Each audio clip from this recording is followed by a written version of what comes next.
You want to talk to Mike Gill? Yeah, I do. I want to know if he thinks that bringing back Tobias Harris along with Jimmy Butler is the right thing to do, or reallocate the $32 million.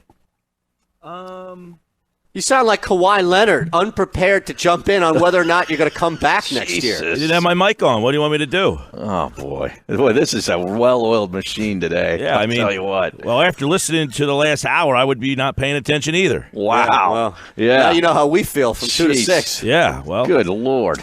That was the best you had right there, Shander. That was the best you could come up with. That was pretty good. I didn't waste a second. Come on, man. Oh, man, that was awful. He's been deflated since this whole voicemail thing crapped the bed. Oh, well. Yeah.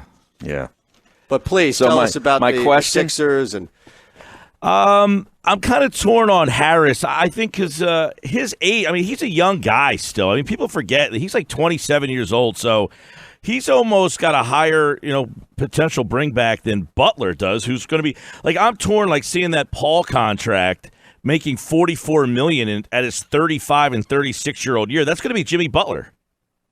Yeah, that's why you don't have both guys back. You need some sort of flexibility. And weren't you guys that whole way that series ended with Butler not being able to get a shot off? I was just kind of like, that was his one job. He had 3 chances. I get it. He didn't have the best looks in the world, but Kawhi Leonard found a way to get a shot off, and Butler never pulled the trigger, and that kind of worried me a little bit. Well, Butler's not Kawhi Leonard. Oh, I know he's not, but you're going to pay him like he's Kawhi Leonard. Well, that's the unfortunate thing about free agency. They all get overpaid. Right.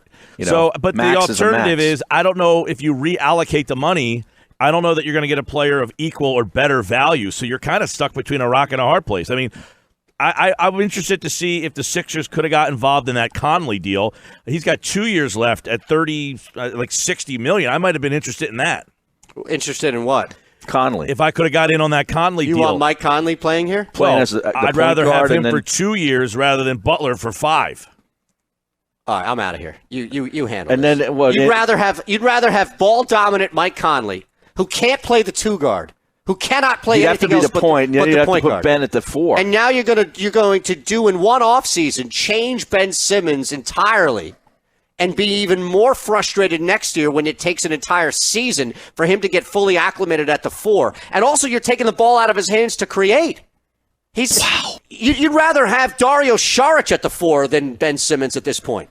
I'm not putting Ben Simmons at the 4. What are you doing with him? He's going to play with the ball in his hand. Where's Mike Conley going to play? Conley's your 2 guard? They both there's no positions anymore. What year do you guys think this is? No positions? Do you know how tall Mike Conley is? Who are you going to ask him to guard routinely? The Sixers go up against the Sixers the point need guard? someone to cover a point guard. They've got nobody that can defend on the False. ball. Ben Simmons is their best perimeter defender by a mile. The guy can cover 3 positions. I guess take the ball out of Ben Simmons' hands, you relegate him to what on offense? Let's start there. I'm not taking the ball out of it. You are. I'm not. You're putting words in my mouth. I'm not taking the ball out of his hand. So you're turning Mike Conley into a sharpshooter.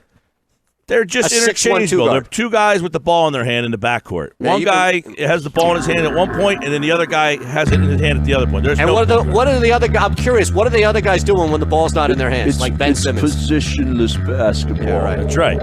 Yes. Yeah. Last time I checked, the Toronto Raptors won by position players. Kyle Lowry wasn't playing the 4. By the way, Mike Conley, bash. career 37% from 3. That's better than Jimmy Butler. Are you really going on a box score and not how they create their own shot versus Mike Conley? You tell me Mike Conley can't score? I'm telling you that Mike Conley is not a standout sharpshooter. Like, you don't put him in the corner and pass him the ball. When you find one of those guys and they give me a better option, I'll be willing to listen. So far, I've heard nothing but nonsense. Mike Gill wants to pay $34 million to Mike Conley. I've had enough. You dare criticize this last hour after saying something that ridiculous? Well, the voicemail was awful. I'd rather listen to that voicemail than listen to Mike say he wants Mike Conley. Jesus Christ.